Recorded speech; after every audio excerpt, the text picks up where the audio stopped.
What's going on, everybody? My name's Mike Orzakowski, also known as MikeO.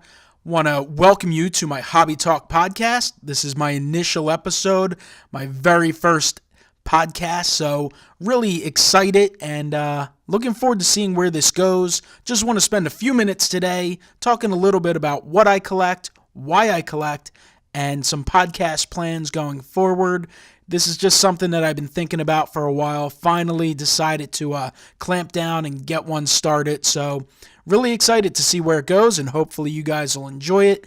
The intention is to publish this on iTunes, Google Play, Soundcloud, so you can listen to the audio.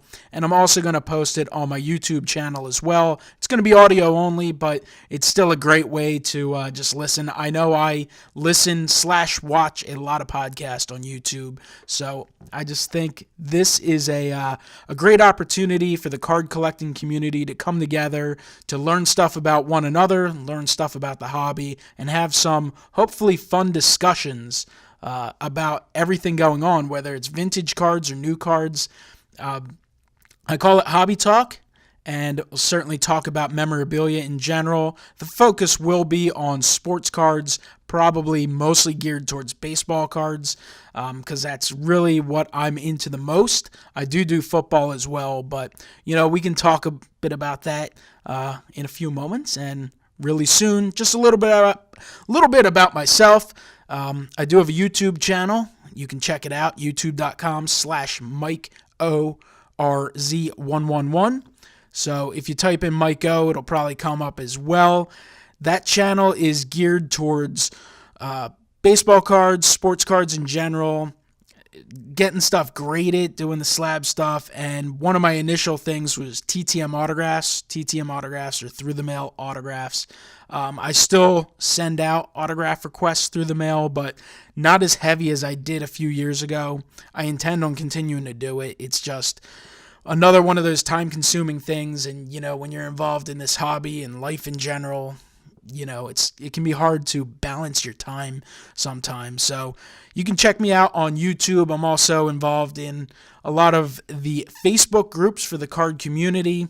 I have a few of my own groups. I have a PSA grading submission group where we do bulk submissions. You can check that out. That's MikeO's PSA grading submissions.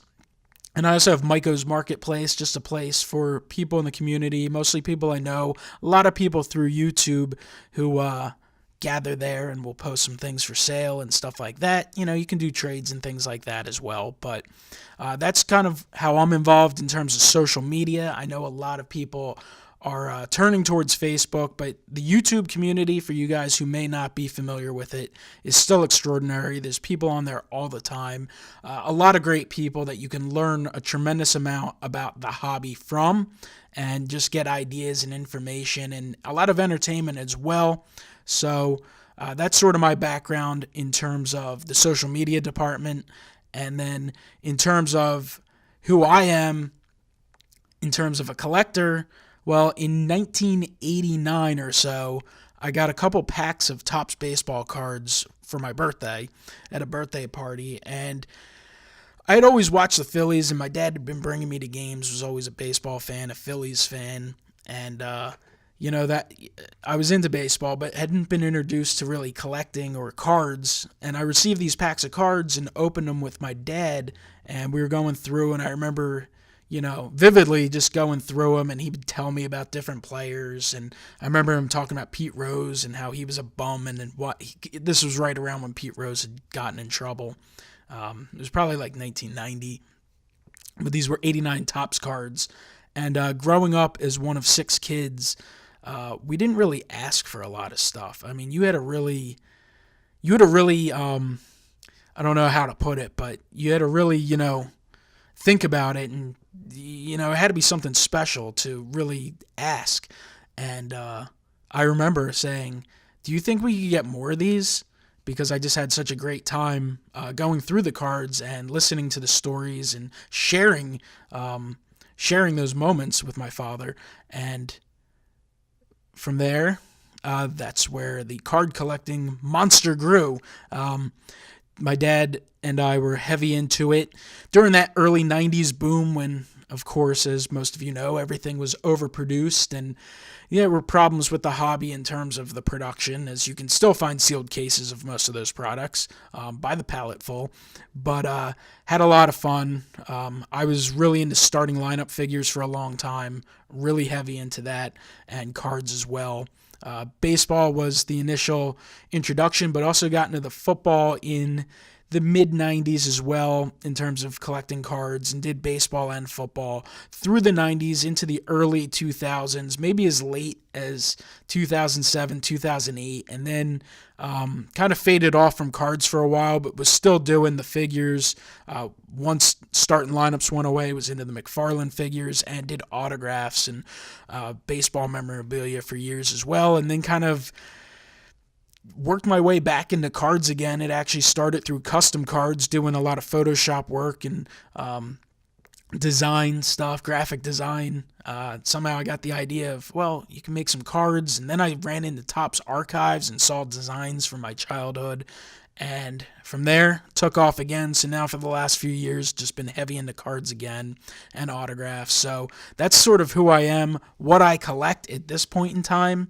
I collect a little bit of everything. I am a Phillies fan and a New England Patriots fan, so I do collect cards for both of those teams. I used to be closer to 50-50 in terms of collecting. I have now moved way towards baseball. I'm not a huge fan of the Panini products in general. As an autograph collector, I despise sticker autographs personally. So I've definitely geared more towards baseball. I do still collect football, and I'd like to collect football. There's just the products that I really like are just a little bit out of the price range that I'm necessarily comfortable with. So you'll see me on my YouTube channel picking up mostly baseball. Doesn't mean I don't look at football either. I just am more likely to pull the trigger on baseball. So I collect Phillies cards, Patriots cards. I collect a lot of autographs, whether they are in-person autographs, through the mail autographs. I do like to get those certified. But, the pack pooled and product autograph certified stuff I'm also just as much into. And then I'm definitely getting back into rookies. I like doing the grading stuff, and I'm looking to always pick up and add to the collection there. And they don't necessarily have to be Phillies, Patriots. I just collect players I like. I collect, I'm not one of those people that says, I'm only collecting Hall of Famers, or I'm only collecting guys from this team or this era.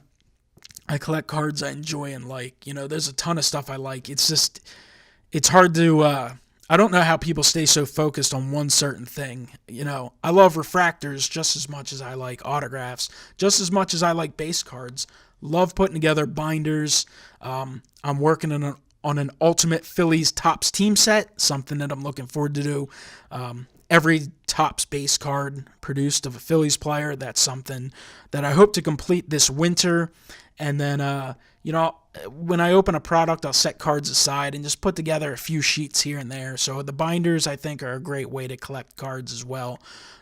You can protect them, and you can actually go through them once in a while, flip through, and just look at players from the past and card designs and stuff like that. So that's a little bit about what I collect.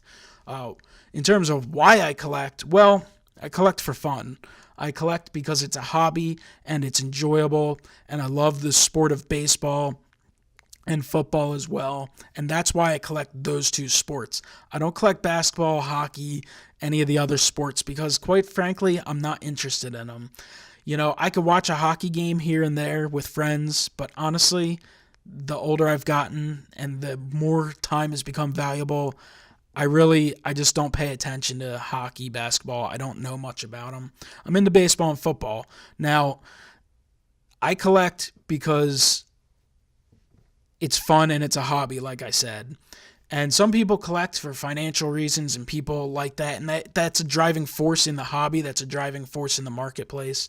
And I always tell people, I'm like, listen, you want to invest in cards and stuff, that's great. It's all your own business. But to me, you got to be collecting for fun and enjoyment, number one. That doesn't mean that you don't put a value on your cards that you don't have an idea of what your cards are valued at. That's also important. You don't want to collect something that has zero monetary value. You don't want to collect something and put time, effort, energy, and money into something that, you can't unload if you need to. You want to have something that has value. I'm just saying, in my point of view, that the fun factor is key. And I also collect for the interaction with others. I've made a lot of friends in this hobby. I've made friends through the internet. I've made friends that I've met in person, people that I've met from across the country, and it's just been an absolute blast. I collect and share collecting with my dad. I share it with friends, and that's what makes it all the more enjoyable, the relationships you build. If you're just sitting there by yourself opening cards all the time and you have no interaction with anyone else, it's not as fun to me. It's not as enjoyable. So that's why I collect. I collect for there's so many levels of it. So putting it in a baseball perspective, you collect different sets of cards, different years of cards, and you go through a binder, and that will instantly bring you back to memories of your life, memories that connect you to different times, different places, different moments, and people. So if I go through and I hit a 1991 Topps card and I see some Phillies player, I'll remember going to a game with my dad and my brothers in 1991. I sit there and flip through and find some 1993 cards. I'll remember the sensational run that the Philadelphia Phillies had in 1993 when they shocked the world and won the National League pennant. I will remember different points of that season and sharing them again with friends, family, kids I went to school with. It just brings you back. I find a card from 2008 and I get chills from all the moments that I enjoyed from that World Championship season from the Phillies, and it will just bring you back instantly. And I think about the different friends and family that I shared moments with. So that's what the cards can do for me. Not only that, but I love the design of cards. I like the look of cards. I've always been into photography and graphic design and all that. So the look of cards, the way whether they're aesthetically pleasing or not, is something that I find cool. Autographs I'm into. I like the way the autographs look. That's why I'm into on card. That's why I personally like when the autographs are in blue. In most cases, that's what looks better. So they're all reasons why I collect and why I enjoy collecting. It's just, to me, this hobby is something that brings you back. And I think that's why a lot of people collect stuff. Whether you collect baseball cards, whether you collect video games or movies, maybe you collect old antique toys, most likely you collect stuff because it brings you back to a simpler time and a time of your youth when, you didn't have the worries that you necessarily have in day-to-day life, because, life can be difficult, life can be hard, it can beat you down sometimes, but if you have something to distract you from that, it can enrich your life. And then if you have people that have a similar interest, that makes it all the better too. So that's just a little bit of why I collect and what I collect. And podcast plans, honestly, I'd been looking to do some interactive videos with fellow YouTubers, and I've done a lot of collab videos over the years at the National Sports Collectors Convention and local card shows and Phillies games, baseball games down at Camden Yards, stuff like that. And, I really enjoy that because I think that in terms of the YouTube side of things really it brings people together. It gives you a chance to meet and interact with people. But as a community, I've gotten a lot of positive feedback that people enjoy seeing that. They like seeing the people interact with each other. It makes them feel like they're part of a community. And that's something I wanted to do. And I had some difficulty putting together live videos with the equipment I had. And eventually it came to my mind, well, a podcast would be a lot easier, simpler way to take care of that. So that's sort of my plans going forward. The idea is to have a different guest on every time I do an episode. Now, I don't know when episodes are going to take place. There may be a time and place where I do multiple episodes a week. Might just do one a month, one a week. We'll see. Maybe every 2 weeks. That's all going to depend on free time and when you have a few free moments to do it, and when potential guests have free time as well. But that's my idea. I have a lot of members of the YouTube community on here. I know there's a lot of Facebook and Instagram groups as well, and there's people all across this hobby all involved that aren't necessarily on social media. So everything is fair game, but that's sort of my intention. That doesn't mean when something in the hobby happens that is worth discussing that I might not jump on and record an episode. We'll see, but that's sort of what I think. So hopefully you guys have enjoyed this little taste of the podcast. Future episodes, I'm sure, will be a little longer. Hopefully have some guests on, have some discussions, a little bit about what they collect, some of their thoughts on the hobby, where the hobby's going, and, there's just so much to talk about all the time. But if you're interested in following some more content, you can check out my channel on YouTube, youtube.com/MikeORZ111@gmail.com. Feel free to email me with any comments, MikeORZ111@gmail.com, and that'll be about it. I will talk to you guys later. Appreciate you watching. Follow the podcast if you enjoyed it on iTunes, SoundCloud, Google Play, and here on YouTube as well. You can get the feed on there. So thanks again for watching. Hope you guys have a great one.